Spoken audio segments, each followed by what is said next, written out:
Magic Kingdom and EPCOT in Disney World are both going through some major changes this year, but if you have to choose one to visit in 2023, which one should it be? Find out today on DFB Guide.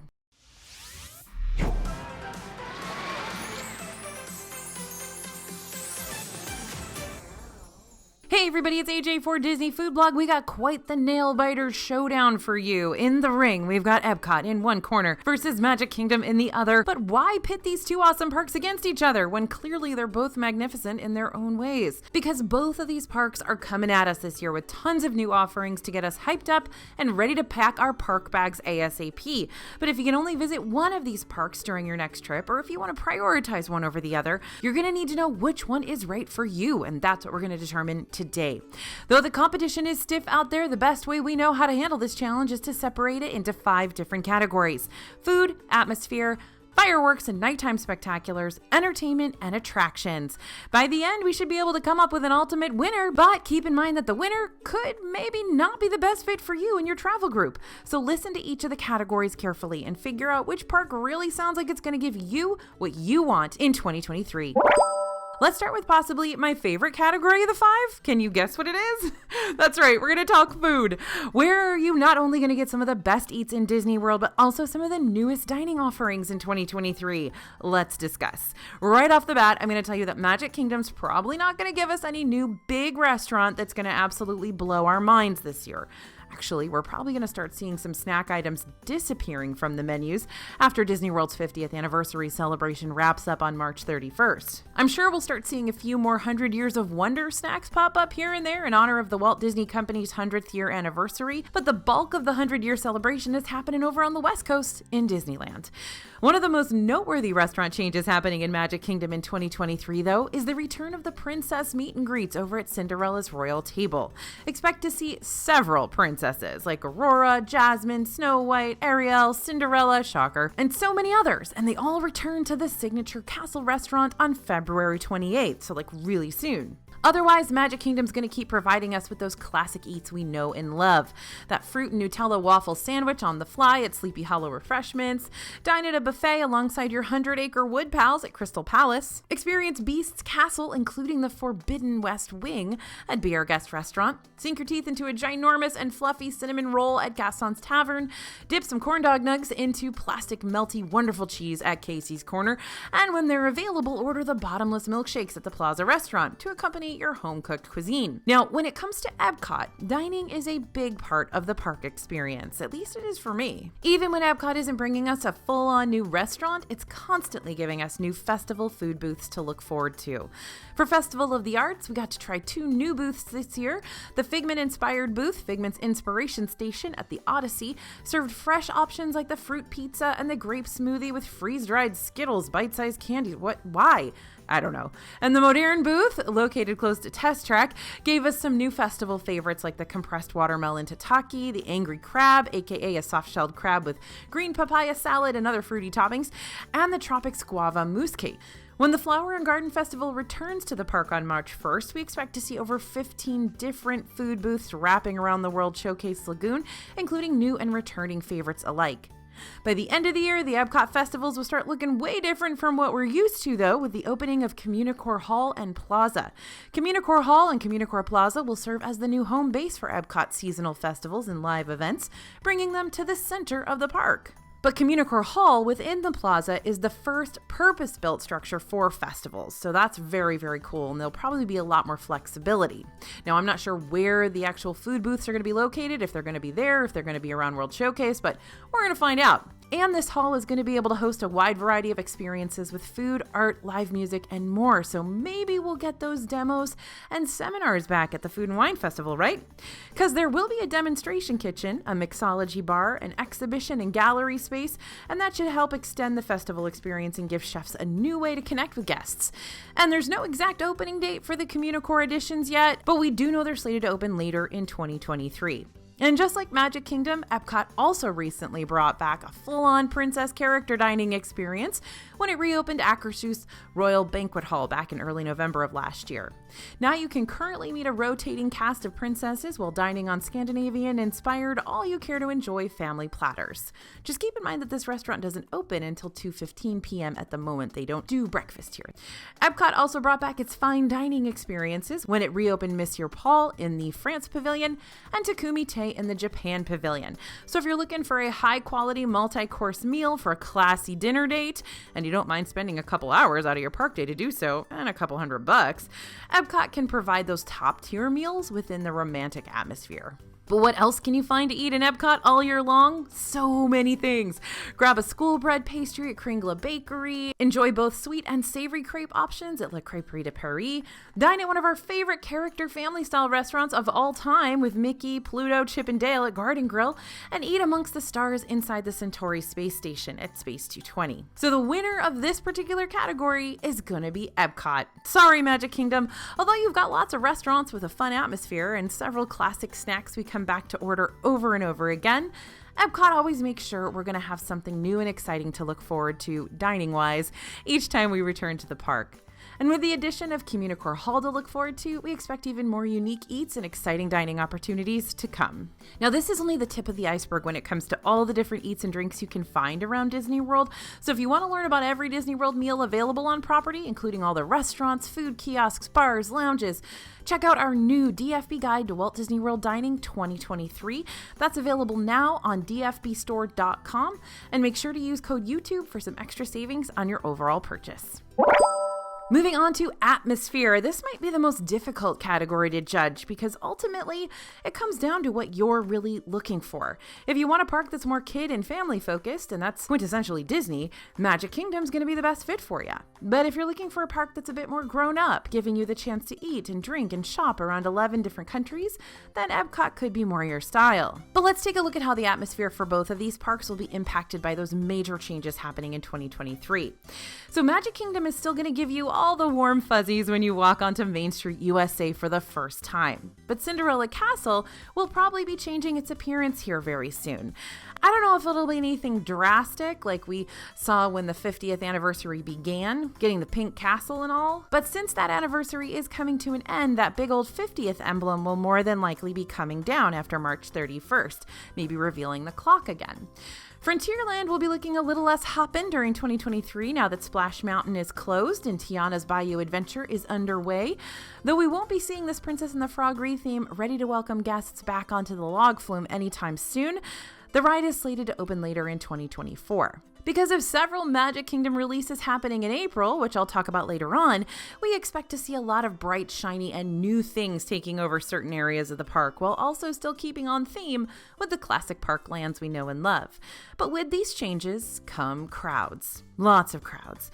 We're kind of used to Magic Kingdom being overly packed out, but just keep in mind that we might see bottlenecking, longer lines, and booked up park pass reservations more prominently around the spring break seasons, especially at the beginning of April.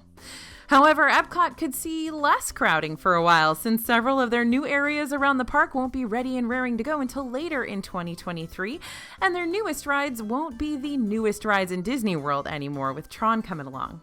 Along with Communicore Hall and Plaza, Epcot is also working to expand further on the World Celebration area. That's going to include a brand new hub area called Dreamer's Point, featuring several different gardens that will evolve with the seasons, a wishing tree, a story fountain, and a Walt the Dreamer statue made to celebrate the way Walt always looked toward the future. And that's all cool, but there are pros and cons for Epcot's later timelines. The pros, the park will not be as crowded as Magic Kingdom during the spring and summer for the time being, so park pass reservations could be easier to get. The cons, you're still going to be greeted by Walcott upon entering the park. There are so many construction walls erected around the front of Epcot, and it's been that way for many, many years now. Although the frequent flyers are starting to get used to them, those who are visiting Epcot for the first time might find them to be disappointing and magic-breaking. Don't worry, the World Showcase is still just as great and pristine as ever. So the winner in this one is probably going to be Magic Kingdom at the moment. Not going to lie to you, the pendulum could have swung either direction for this one because both Epcot and Magic Kingdom are experiencing some growing pains this year. But with those growing pains is going to come really cool and exciting new offerings that we'll be able to enjoy for years to come. We handed the trophy to Magic Kingdom simply because we know these offerings are within reach, while Epcot's are still slated for the distant future. But if you're looking for a park with less crowding, especially around spring break season and summer, you may want to go ahead and pass the gold medal off to Epcot, since it should provide less of a crowd issue and less planning stress overall. Time to talk fireworks. The music, the projections, the fireworks. Both Epcot and Magic Kingdom are going to have some major switch-ups when it comes to their nighttime spectaculars this year. So if watching those end-of-the-day fireworks performances is going to be a big deal for you and your family, then this could end up being the most important factor yet when it comes to making your big park decision. Both Magic Kingdom and Epcot are ending their current nighttime spectaculars on April 2nd. So what should we expect on April 3rd? Well, in Magic Kingdom, the fan favorite Happily Ever After theme song will be returning to Cinderella Castle, along with a brand new projection and fireworks show that's going to stretch all the way down Main Street, USA. Well, the fireworks won't. They're going to be by the castle, but the projections are going to be all the way down Main Street, USA. And over in Epcot, we're also getting a returning show, but only for a short period of time while the park prepares a new permanent nighttime spectacular that'll be released at a later date, but is expecting to make its grand debut sometime this year. For now, we get to see the interim show, Epcot Forever, again for a limited time. A show that takes you on a brief journey through Epcot's past, present, and future with classic Epcot songs and a dazzling fireworks display. So the winner here once again is gonna be Magic Kingdom. Epcot Forever is cute, like super cute, but this Happily Ever After we're talking about here, friends, we've shed many a tear, both good and bad, about this one. Everybody was super sad when it left us back in 2021, and everyone's super happy it's coming back this year. Though the new Epcot Nighttime Spectacular could give Happily Ever After a run for its money, we just don't know much about it yet. Honestly, we don't know anything about it yet. Disney's been keeping this project pretty hush-hush for the time being. In the meantime, we've got 2 returning nighttime shows to look forward to, but Magic Kingdoms gets the upper hand, since it's going to provide us with the more permanent offering for now, and of course, it's beloved. Moving on to entertainment and extras. Now, here's a major game changer. Which park is going to get you the best new entertainment? Magic Kingdom hit the ground running this year by bringing back their after-hours events on January 9th. These after-hours events are limited capacity, additional ticketed events that take place after all the regular single-day ticket holders have left for the day. During the events, you can hop on some of your favorite rides in the park with shorter wait times, and you can have complimentary snacks like popcorn, Mickey bars, soda pop, and water. It's all free with your ticket. And this is a great alternative for those who want to experience Magic Kingdom in a way less people-y way, and also cooler, because if you are going to after hours in the summer, the park is obviously going to be much cooler than it is during the day. And though you won't actually get to see some of those fun shows that Magic Kingdom offers during the day, you can still see the nighttime spectacular, since party guests will be able to enter the park as early as 7 p.m. But let's talk about something that happened really recently in Magic Kingdom, and that's the return of so many meet and greet opportunities and characters. Pete's Silly Sideshow reopened on January 15th in Fantasyland, meaning you can meet Minnie Magnifique and Daisy Fortuna on one side and the astounding Donaldo and the Great Goofini on the other. Ariel returned to her grotto on January 22nd, meaning you can meet our mermaid friend in her element once more. And Enchanted Tales with Belle is coming back on February 19th. This is an interactive experience that retells the story of Beauty and the Beast. It is precious, it's heartwarming, your kids are going to love it, and so will you. Along with the returning entertainment factors, the classic entertainment in Magic Kingdom is tough to beat. It's got characters, parades, cavalcades, and stage shows, and you can fill your day with those easily.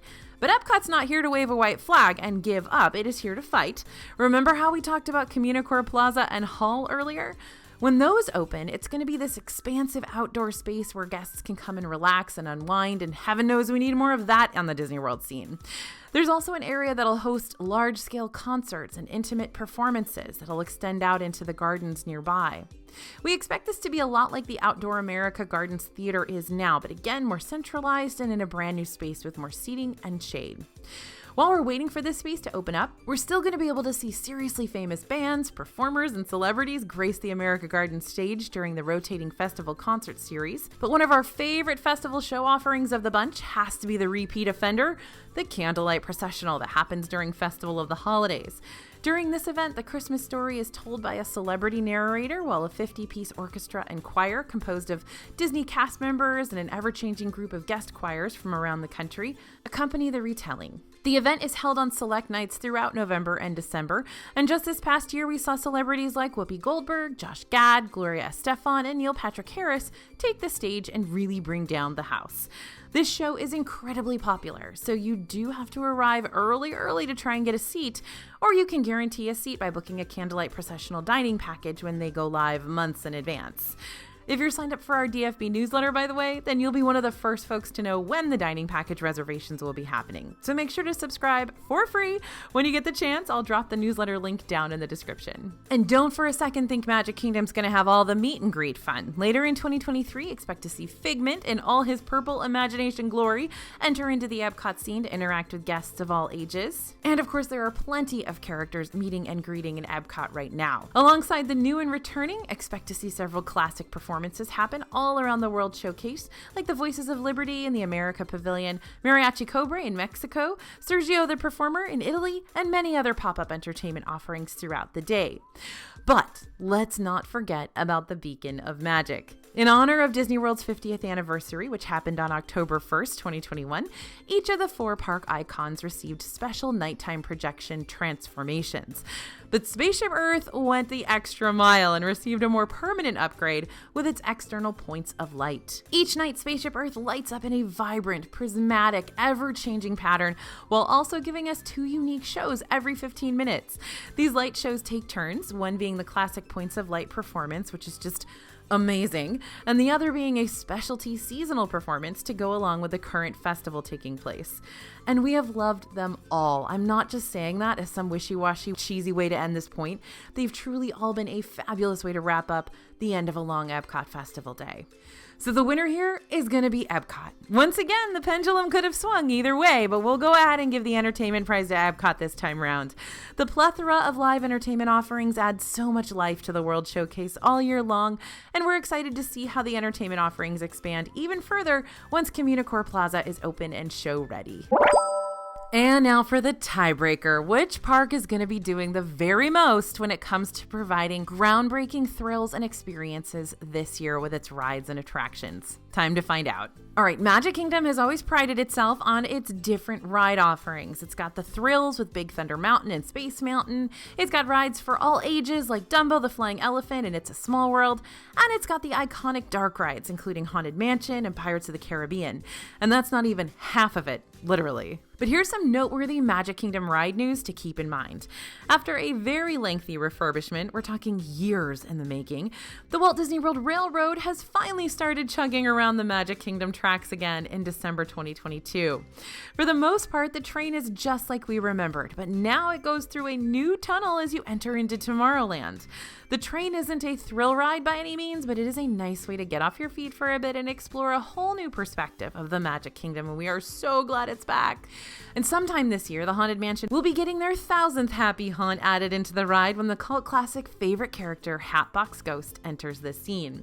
But the biggest ride news we've got for you is that the high-speed coaster Tron Light Cycle Run will finally be opening in Tomorrowland on April 4th. During this ride, you'll be able to climb aboard your very own light cycle and race through a dark computerized world alongside your family and friends. It's going to be a fun one. I can feel it. When this ride opens, it will use a virtual queue system, which you'll be able to track down on the My Disney Experience app. The virtual queue can be stressful, so make sure to read all about it on our virtual queue post featured on the DFB website, which I'm going to link in the description below. No big-time rides are being released in Epcot in 2023, but then again, Epcot has released new rides the past couple of years now, including Remy's Ratatouille Adventure and Guardians of the Galaxy Cosmic Rewind. And we still consider those rides to be pretty brand spanking new. What we are anticipating to see in Epcot this year, though, is the Moana-inspired Journey of Water walkthrough attraction opening in late 2023. During your journey, you'll be able to explore what Disney has described as a lush exploration trail that allows explorers to play with magical living water. Now, Magic Kingdom might have more attractions, but that doesn't mean Epcot lacks in the attractions department. The rides here cater to a variety of guests, both the adrenaline seekers and the easygoing boat enthusiasts alike. That would be me. So the winner of this tie-breaking round is going to, drumroll please, Magic Kingdom. With so much hype already built up around Tron alone, Magic Kingdom takes the winning title once more. But word of advice, you may want to visit later in the season rather than when Tron first opens for a better chance of actually getting on the ride. Like I said, those virtual queues for brand new rides are no joke and may fill up before you even get the chance to tap on the enter queue button on your app. So the winner overall is Magic Kingdom. Cinderella Castle coming out on top yet again. But hold up, everyone. I'm not ready to hand the winning title over to Magic Kingdom that easily. The big thing pushing EPCOT away from the first place trophy this time is the unknown. While we're looking forward to learning more about Journey of Water, the Communicore Hall and Plaza, and the future nighttime spectacular to be, as well as all the other additional updates coming during EPCOT's major transformation, there's still a lot of timelines for the park that are up in the air. And since many of these new attractions are slated to release in late 2023, that vagueness makes it hard to really pin down a 2023 EPCOT trip and guarantee a visit after all the new stuff goes live. But Magic Kingdom's been able to give us some more solid dates. Now we know when Tron Light Cycle Run is opening, and we know when Happily Ever After is coming back. We've also seen many other attractions start to make their way back to this park that we've long been missing, including several meet and greet opportunities that we're so glad to have back, and of course the train. But even though Magic Kingdom is the winner of this video, I'm not gonna lie, my bias makes it hard for me to declare it the winner in my heart. I love EPCOT. I was an EPCOT 80s kid. I love it so much that I have an existential crisis over here about not giving it the winning title, because for me to sit here and straight up tell you to pick the predictably ultra busy Magic Kingdom over a much more relaxing time munching and exploring your way around EPCOT at the beat of your own drum, it feels wrong. But if you're looking for a more relaxed, easygoing park for 2023 instead of one you're gonna have to stress over when it comes to Genie Plus and advanced dining reservations and virtual queues, then EPCOT could be your ultimate winner after all. It's all about perspective, my friends. So follow your bliss and do some more research and find out which park will really be the best park for you this year. If you want more guidance and a whole lot more detail, because you know I've got it, behind each of the park's offerings, don't forget to check out our 2023 Ultimate Guide series on our YouTube channel. That's where we cover all 4 parks and give you some epic tips on how to conquer them all. They each get their own video. For now, thanks for listening and thanks for watching, and let me know in the comments which park you're going to be prioritizing this year, because I want to get hyped for your trip along with you. As always, this is AJ for Disney Food Blog, and we'll see you real soon.